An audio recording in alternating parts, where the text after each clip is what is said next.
Good afternoon, student. This is unit number 1 and lecture number 5. Till now, in the previous lectures, we have studied the classification of engineering materials, then factors affecting the selection of engineering materials, what are the different properties of the materials. Then we have studied the average number of atom present in the unit cell. Then we have studied the coordination number. Next topic we have studied, that is APF, atomic packing factor. Okay, the atomic packing factor for different crystalline structure we have studied, and how the or what is the procedure to calculate the atomic packing factor for simple cubic structure, face centered cubic structure, body centered cubic structure, and hexagonal close packed structure, that we have studied. Then next we have studied the basic terminology, that is what is crystal structure, what is unit cell, what is space lattice, okay, what is alloy, what is mixture, is it? So this is nothing but the brief introduction of the science. Then next we have studied Miller indices. Okay, while going through the Google Meet, I have identified that few students have certain problem regarding the finding of the Miller indices. That's why we will just repeat the steps of identifying the Miller indices, and we will move forward. Okay, so what is Miller or what is indices, that we have already studied, but the set of 3 number that we have calculated by following the procedure of finding the Miller indices, that 3 numbers are nothing but the Miller indices of the concerned plane. Now concerned plane means what? The plane x-axis, what we can say, that the intercept on the x-axis, y-axis and z-axis, okay, are the point joining the intercept on every axis. That plane is represented by the 3 number, and that 3 number is nothing but the Miller indices. Understood? आता कोणतं plain म्हटलं आहे? The plain, जे plain form होते कशा मिळून?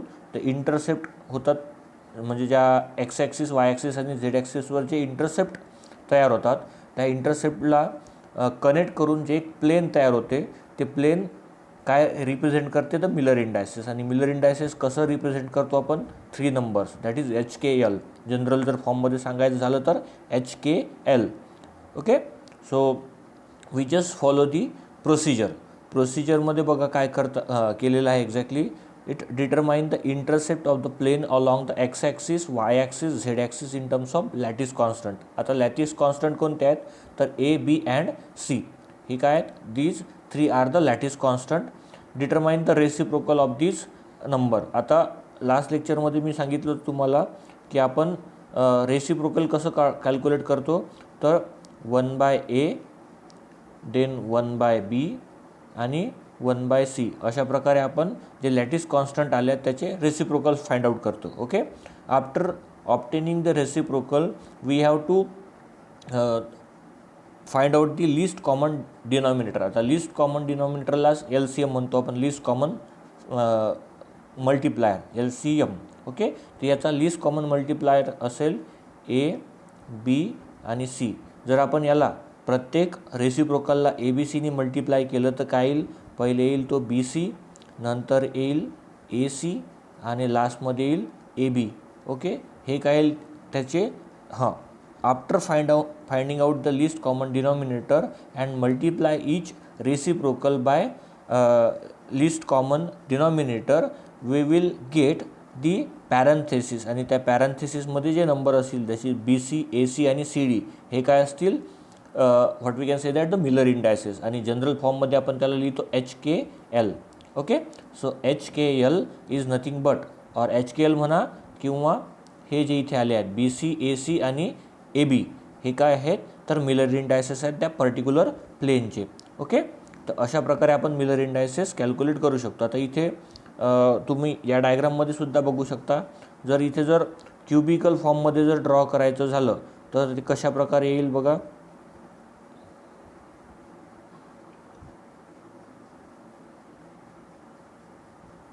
हा झाला एक आपला क्यूब, बरोबर. आता क्यूबवर बघा की जे इंटरसेप्ट आहेत ऑन एक्स ॲक्सिस काय असेल, हा ए इंटरसेप्ट आहे, त्याला आपण काय म्हणतो लॅटिस कॉन्स्टंट. हा ओके, एक्स ॲक्सिसवर जो इंटरसेप्ट बनला आहे that is from O to a, that is a. Then on y axis जो इंटरसेप्ट बनला आहे तो काय आहे ओपासून बीपर्यंत, that is lattice constant b. आणि ओपासून झेड ॲक्सिसवर जो काही इंटरसेप्ट बनला त्याला म्हणतो आपण स्मॉल सी, बरोबर. तेच या प्रिव्हियस स्लाईडवर दिलेले आहेत की इंटरसेप्ट कोणते आहेत, a b c. Lattice constant कोणते आहेत, ए बी सी, जे कशा प्रकारे फॉर्म झाले आहेत, हा ए, हा बी आणि हा सी. ओके, नंतर नेक्स्ट स्टेप काय केला आहे की त्याचा रेसिप्रोकल केला आहे. तर रेसिप्रोकल काय आहे, तर 1/a 1/b आणि 1/c. नंतर 1/a 1/b आणि 1/cचा काय केला आपण लिस्ट कॉमन डिनॉमिनेटर, म्हणजेच त्याला आपण LCM फाइंड आउट केला. तो काय आला ABC. ABCने प्रत्येक रेसिप्रोकलला मल्टिप्लाय केल्यानंतर AC.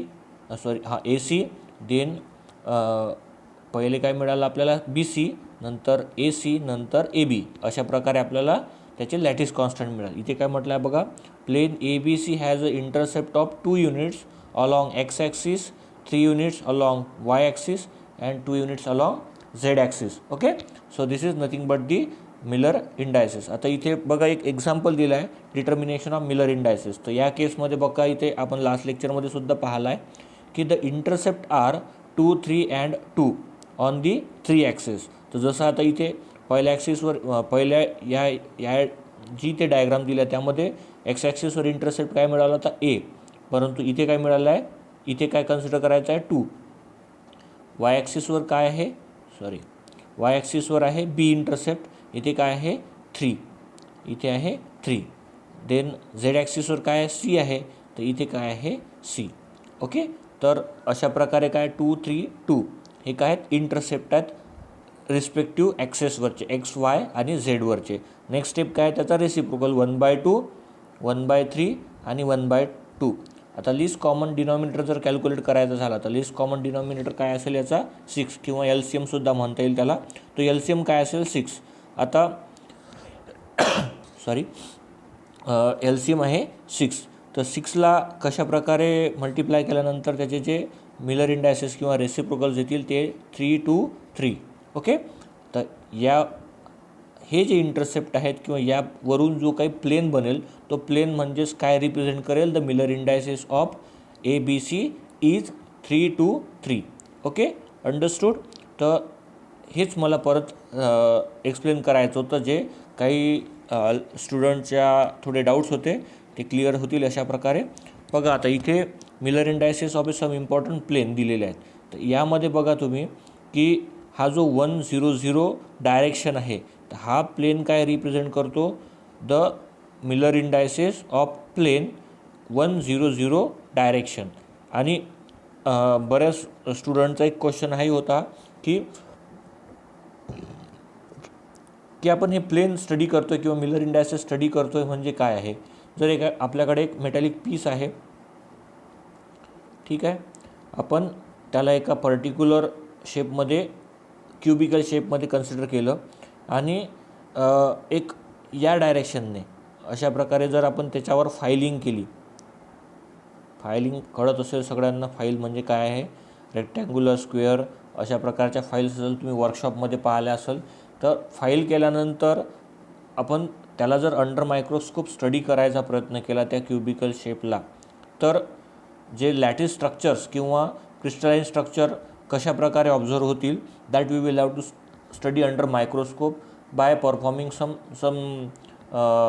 Specimen manufacturing or procedure of specimen manufacturing. आता बघा हे जे सांगतो आहे तुम्हाला हे तुमच्या मेटलर्जीच्या किंवा मटेरियल सायन्सचे जे एक प्रॅक्टिकल आहे, preparation of metallurgical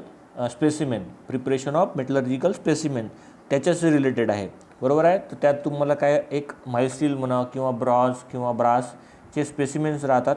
that specimen we will have to observe under microscope by some different resolutions. प्रत्येक कंपोनंटचा किंवा प्रत्येक स्पेसिमेनचा रिझोल्युशन्स वेगळं राहते.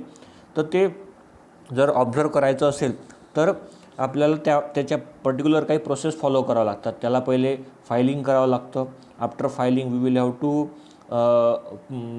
File that particular specimen by using different emery papers. Emery papers म्हणजे काय असते, तुम्ही साईन पेपर पाहिले असाल की जेव्हा आपण वॉल पुट्टी किंवा पेंटिंग करतो आपल्या घराचं, तर तेव्हा काय होते की त्यामध्ये ज्या क्रॅक्स असतात, we will have to remove that cracks. That's why we will have to put some putty or wall putty or white cement on that cracks, and after that we will have to rub that extra what we can white cement or putty by sand paper. Okay, तर sand paper काय करते, एक प्रकारचं rubbing किंवा material remover म्हणून काम करतं, बरोबर आहे. तशाच प्रकारे इमरी पेपर्स असतात वेगवेगळ्या ग्रेडचे, 100 मायक्रॉन, 200 मायक्रॉन.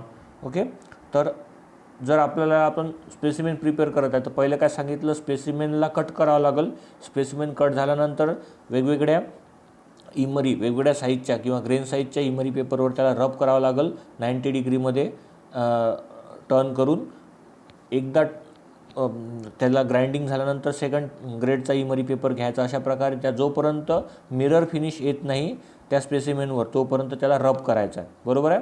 आणि रब केल्यानंतर त्याची इचिंग करायचं आहे. After cleaning under tap water we will have to etching the specimen. Etching म्हणजे काय असते, केमिकल्स असतात. केमिस्ट्री लॅबमधून आपण काही केमिकलचं मिक्सचर बनवतो, काही इचंट आहे स्टँडर्ड, ते सुद्धा आपल्याकडे अवेलेबल्स आहेत. तर त्याला आपण इचिंग करून काय करतो, तो जो स्पेसिमेन आहे particular specimen we will have to after performing the etching process on that specimen we will have to again clean that specimen by a cotton, and we can observe that specimen under microscope. So in which direction or in which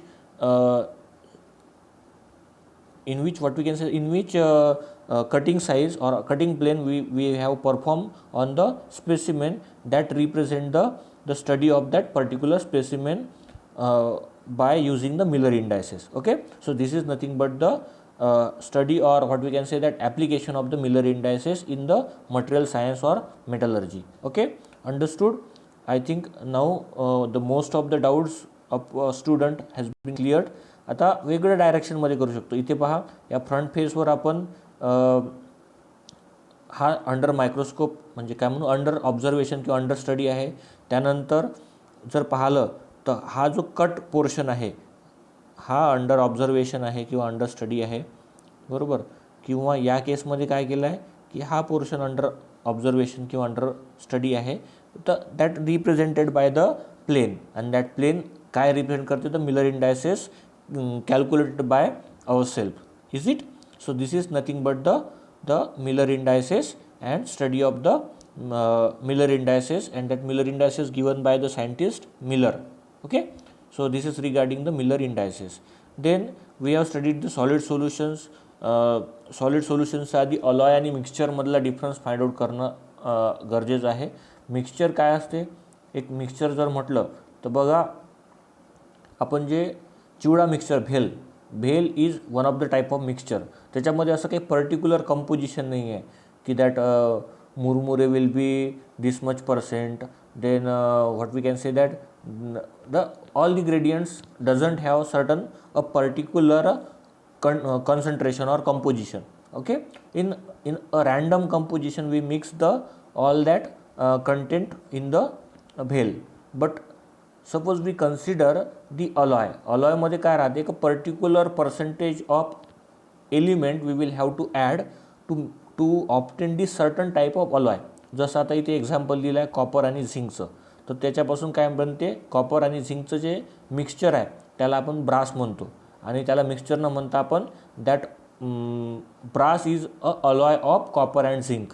likewise we can say that brass काय आहे, brass is a alloy of copper and zinc. Understood? So this is nothing but the what we can say that the copper and zinc is a alloy of brass, और brass is a mixture of copper and zinc. Understood? Second example आहे अलॉयचं iron आणि carbon. आता steel आणि caste आयनमध्ये difference काय आहे, जे आपण what we can say that in the second minute we will go in detail. But here in the brief introduction we will have to study what is iron and carbon, और the alloy of carbon and iron. आता steel आणि cast iron. तर मी जसं सांगितलं होतं, जर steel आयर्नमध्ये जर 0.8 पासून तर 2% कार्बन असेल, म्हणजे in the range of 0.8 to 2% carbon जर प्रेझेंट असेल कशामध्ये, आयर्नमध्ये, तर it will be alloy steel. आणि suppose the percentage of carbon in steel will increases from 2 to 6.67% carbon, then it will be a cast iron. जर तुम्ही number लक्षात घेत असेल तर बघा, 0.8 ते 2% कार्बन असेल तर it will be alloy steel. कशामध्ये, कार्बनचं पर्सेंटेज इन आयर्न. आणि जर 2 पासून तर 6.67पर्यंत जर कार्बन प्रेझेंट असेल आयर्नमध्ये तर it will be cast iron. Means here what I want to say, I want to say or I want to explain you that the alloy has a certain defined percentage of element, then it is known as a alloy. Otherwise we have mixed the different alloying element in a random percentage or random percentage of alloying element, then it will be a mixture. Okay, this is the difference between the mixture and alloy. आता composite मध्ये आणि अलॉयमध्ये काय difference आहे. Composite बनवत असताना आपण एक what we can say that there will be some stacking of one layer over another will be done.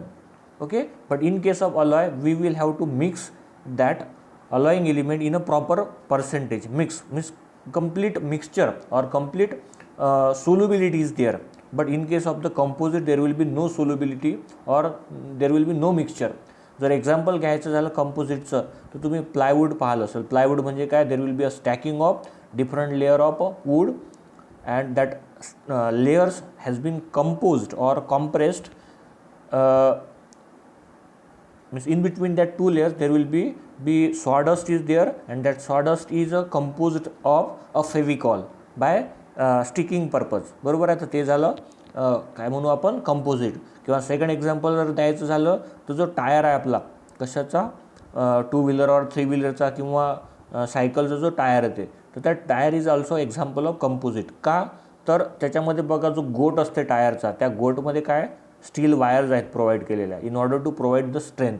Otherwise what will happen, that गोट doesn't have the steel wire. What will happen, the after filling the air, suppose few amount of air or few percentage of air has been filled extra, in that case the swelling of the tire, because of the swelling of the tire what will happen, that goat will removed from the ring. जे ring असते स्टीलची म्हणा किंवा आता काय alloy व्हीलची येत आहे, बरोबर आहे, तर त्या कायमध्ये स्टीलमधून ते काय होईल, रिंगमधून बाहेर निघेल. म्हणून in order to provide this strength to that tyre there will be some steel rings are or steel wires are embedded in the goat. Okay, is it understood? So this is nothing but the composite. Means most of the time only a question will be asked, define the term for 2 marks. Each term has a 2 marks. त्या केसमध्ये alloy, mixture आणि composite अशा. आणि after defining the each term we will have to give the example. अलॉयचे example जसं इथे copper आणि zinc दिलं आहे, जे ब्रास आहे अलॉय आहे, किंवा आयर्न आणि कार्बन, प्लेन कार्बन स्टील म्हटलं आहे, बरोबर आहे. तसंच जे मी तुम्हाला एक्झाम्पल सांगितले आहे की मिक्सचर काय असू शकते, भेल जे एक रँडम मिक्सचर म्हटलेलं आहे डिफरंट कंटेंटचं. ओके, आणि कंपोजिटचं एक्झाम्पल दिलं आहे. ओके, तर this is nothing but the difference between alloy, mixture and what we can say that composite. Okay, तर सॉलिड सोल्युशन तर पाहिलं. सॉलिड सोल्युशन म्हणजे काय, it is a mixture of, it is a microscopic homogeneous mixture of solute and solvent, असं सुद्धा definition होऊ शकते. Solute and solvent किंवा सेकंड डेफिनेशन काय, it is a microscopically homogeneous mixture of 2 or more than 2 element, one of which must be a metal. Okay, तर हे आपण पाहिलं आहे लास्ट लेक्चरमध्ये, त्याच्यामुळे याच्या दॅट मच डिटेलमध्ये जाणार नाही. त्यानंतर 2 टाईप्स आहेत त्याचे, सबस्टिट्यूशनल, इंटरस्टेशियल. सबस्टिट्यूशनल सॉलिड सोल्युशनमध्ये काय असतं की बोथ सोल्यूट अँड सॉल्वंटची जी ॲटॉमिक साईज आहे that will be same. Then crystalline structure काय असतं, सेम. इलेक्ट्रो निगेटिव्हिटी सेम असतं आणि व्हॅलन्सीसुद्धा सेम असते, बरोबर. इंटरस्टेशियलमध्ये काय आहे की निग्लिजिबल साईज असते किंवा स्मॉल साईज असते ॲज कम्पेअर टू सॉल्वंट. म्हणून जे सोल्यूट पार्टिकल्स आहेत that will be deposited or what we can say that occupy the interstitial spaces between the solvent. Okay, त्यानंतर we will have to study the Hume Rothery's rule. Hume Rothery rule study करायचे आहेत आपल्याला. तर ह्यूम-रॉथरीज रूलमध्ये पहा काय आहे, तर ह्यूम-रॉथरी रूलमध्ये पहिला रूल आहे ॲटॉमिक साईज. आणि ह्यूम-रॉथरी रूल म्हणजे काय आहेत, तर ते मी सांगितलं आहे. The factors, what are the different factors on which the solid solution formation depend. आणि हे कोणी दिले आहेत, different factors for the solid solution will be given by the scientist Hume Rothery. बरोबर, म्हणून त्याच्या नावावरच इथे रूल बनला आहे ह्यूम-रॉथरी रूल. ओके, तर आता पहिले ॲटॉमिक साईज फॅक्टर आहे. तर इथे पहा, the extensive substitutional solid solution occurs only if the relative difference between the atomic diameter और radii of the two species is less than 15%. बरोबर, आता इथे काय म्हणायचं आहे की जर सोल्यूट आणि सॉल्वंटची जी साईज आहे, किंवा काय म्हणूयात आपण, जर दोन एलिमेंट एक दुसऱ्यासोबत मिक्स व्हायच्यासाठी किंवा सॉलिड सोल्युशन फॉर्म व्हायसाठी काय आवश्यक आहे, त्यांच्या ॲटॉमिक साईजेसमध्ये किंवा त्यांच्या ॲटॉमिक डायमीटर किंवा रेडायमध्ये जो डिफरन्स आहे तो किती असणं आवश्यक आहे, 15%. बरोबर आहे. आता त्याचा फॉर्म्युला काय आहे, तर R, that is radius of solute minus radius of solvent upon radius of solvent multiplied by 100. Okay, जर काय असेल 15%चा जर डिफरन्स असेल सोल्यूट आणि सॉल्वंटमध्ये, आता दोन एलिमेंटपैकी कोणता तरी एक सोल्यूट असेल, दुसरा सॉल्वंट असेल, तर त्या एलिमेंटच्या ॲटॉमिक सायझेसमध्ये जर 15%चा डिफरन्स असेल तरच सॉलिड सोल्युशन फॉर्मेशन पॉसिबल आहे. बरोबर आहे. ही झाला पहिला रूल ह्यूम-रॉथरीचा किंवा फॅक्टर्स अफेक्टिंग सॉलिड सोल्युशनचा. पहिला रूल काय आहे, तर पहिला रूल आहे की काय म्हणूयात आपण, की रेडायमधला जो डिफरन्स आहे ॲटॉमिक सायझेसचा तो 15%पेक्षा कसा असायला पाहिजे, जास्त असायला पाहिजे. जर ग्रेटर असेल तर solid solution limits comparing the atomic radii of solid solution that form the solid solution. Is it. तर इथे काय म्हणायचं आहे की जर डिफरन्स असेल equal, less than or equal to, that will be solid solution form. तो जर जास्त असेल तर काय will, it will be limit or constant. Then next आहे Hume Rothery's second rule, that is crystalline structure. आता जे दोन एलिमेंट आपण एक दुसऱ्यासोबत सॉलिड सोल्युशन फॉर्म करत आहेत, बरोबर आहे, तर त्यांची जी क्रिस्टलाइन स्ट्रक्चर आहे दॅट मस्ट बी आयडेंटिकल. दोघांचे क्रिस्टलाइन स्ट्रक्चर सारखं असायला पाहिजे. जर एकाचं BCC असेल आणि दुसऱ्याचं FCC असेल तर त्यामध्ये सॉलिड सोल्युशन फॉर्म होणार नाही. म्हणून दोघांचे क्रिस्टल स्ट्रक्चर एक तर BCC, either FCC or either simple cubic or SCP. Okay, means दोन्ही अलॉइंग एलिमेंटचं क्रिस्टलाइन स्ट्रक्चर हे सारखं असणं, आयडेंटिकल असणं आवश्यक आहे. Then and then only the solid solution formation will be possible. Understood. Then second आहे व्हॅलन्सी. आता व्हॅलन्सीमध्ये काय आहे बघा, NaCl. NaCl ॲटॉमिक नंबर किती आहे, 11. बरोबर आहे. तुम्ही पाहिलं असेल सॉलिड सोल्युशन ऑफ NaCl. आता Na ॲटॉमिक नंबर आहे, याचा ॲटॉमिक नंबर किती आहे, तर तो आहे 11 आणि याचा आहे 17. बरोबर. आता आउटर मोस्ट ऑर्बिट जर पाहिलं, आउटर मोस्ट ऑर्बिटमध्ये पहिल्या ऑर्बिटमध्ये किती असतात, 2 इलेक्ट्रॉन असतात. सेकंड ऑर्बिटमध्ये किती असतात, 8 आणि थर्ड ऑर्बिटमध्ये असतात 18. बरोबर. तर आता ऑक्टेट स्टेट कंप्लीट व्हायसाठी किंवा आउटर मोस्ट ऑर्बिट कंप्लीट व्हायसाठी जो आता याचं जे इलेक्ट्रॉनिक कॉन्फिग्युरेशन असेल NaClचं, दॅट विल बी 2, 8, 1 आणि Clचं किती असेल, 2, 8, 7. बरोबर. आता याची आउटर मोस्ट किती आहे Na दॅट इज सोडियमची किती आहे, आउटर मोस्ट ऑर्बिटमध्ये 1 इलेक्ट्रॉन आहे. तर आणि क्लोरीनच्या किती आहे, 7 इलेक्ट्रॉन आहे. तर जर क्लोरीनला जर ऑक्टेट स्टेट कंप्लीट करायची असेल for the what we can say that for the formation of solid solution, तर त्याला काय करावं लागेल, एक एक्स्ट्रा इलेक्ट्रॉन कोणाकडून तरी गेन करावं लागेल. बरोबर आहे. आणि सोडियमला जर त्याची ऑक्टेट स्टेट कंप्लीट करायची असेल तर हा जो एक एक्स्ट्रा इलेक्ट्रॉन आहे आउटर मोस्ट ऑर्बिटमध्ये, तो त्याला काय करावं लागेल, कोणाला तरी डोनेट करावं लागेल.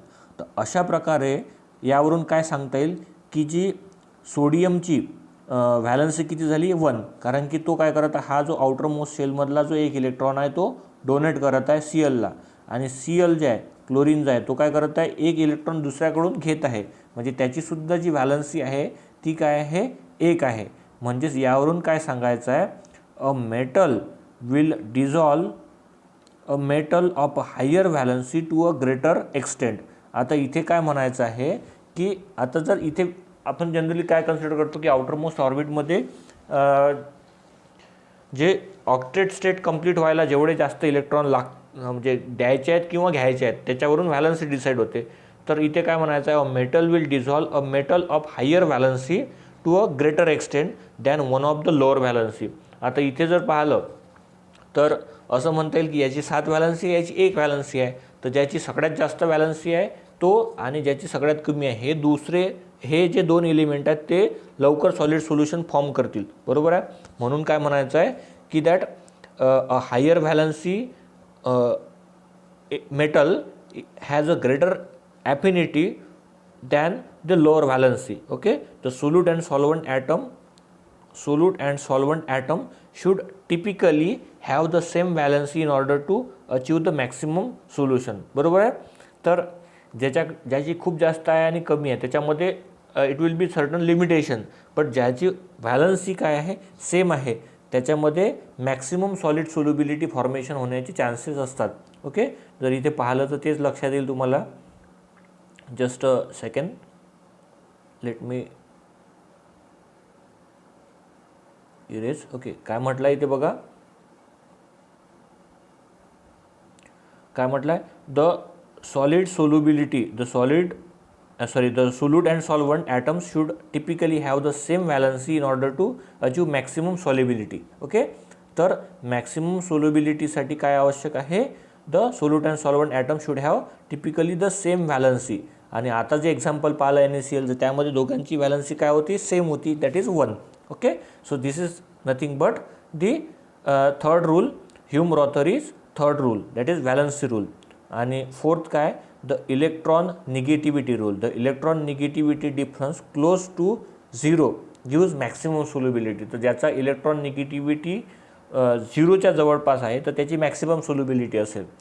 तर the more electropositivity one element and the more electronegativity the other, the greater is the likelihood. बरोबर. आता एक एलिमेंट असा आहे की त्याची what we can say that 1 आहे आणि दुसरा असा आहे की त्याची खूप जास्त आहे. तर त्यामध्ये काय आहे, लाईकलीहूड म्हणजे ब्रदरहूड सारखा आहे तो. There will be some the intermetallic compound फॉर्मेशनचं जास्त चान्सेस आहेत instead of the substitutional solid solution फॉर्मेशनचे. Okay, so this is regarding the Hume Rothery's fourth rule, that is electron negativity rule. So this is nothing but the